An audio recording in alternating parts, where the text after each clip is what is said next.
Kjo non që e përcjeli për jetën e ahiretit është një non besimtare.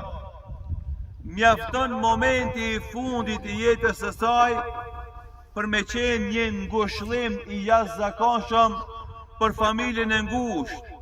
për djemt, vajzën, nipat dhe mbesat e saja, Allahu e mëshiroft. E ka falë namazin e sabahut në kohën e vetë, ashtu si që duhet çdo kush prej neve, të rinë gati namazit të sabahut dhe në momentin që muezini në minaret e xhamijave tona thot namazi është më i mirë se gjumi, ne të zgjojmë nga gjumi dhe praktikisht ta dëshmojmë në nshtrimin ton ka kësaj thirrje e të dëshmojmë se me të vërtet namazi është më i mirë se gjumi. E ka falë sabahun, e ka qunë vend amanetin edhe ju ka kthy përsëri pushimit edhe gjumit. Edhe ky ka qenë momenti i fundit që ka jetuar këtë dynja dhe në gjumë ashtu me lehtësinë më të madhe ja ka dorëzu amanetin Allahu Dhul Xhelal, ja ka dorëzu amanetin Rabbul Alamin.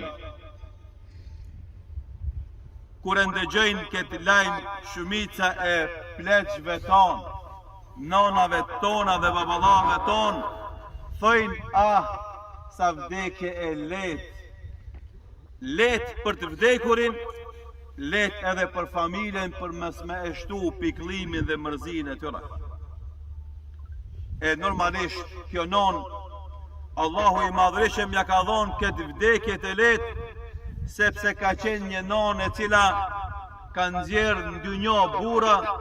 të cilat kanë qenë të gatshëm me sakrifiku edhe jetën e tyre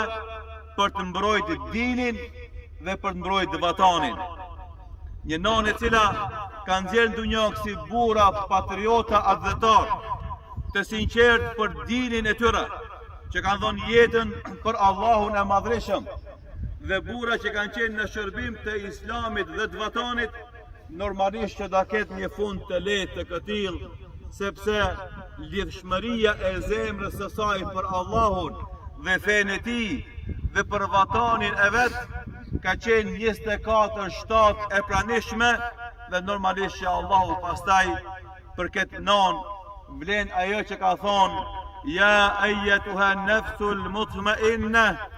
irji'i ila rabbiki radiyatan mardiyya fadkhuli fi ibadi wadkhuli jannati. O shpirt i qetë,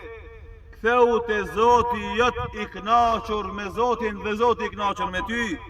hin në mesin e robëve të Zotit dhe hin në xhenetin e tij. Qoftë kjo fjalë ajo që e pret këtë non në botën tjetër që e fillon jetën pas këtij momenti.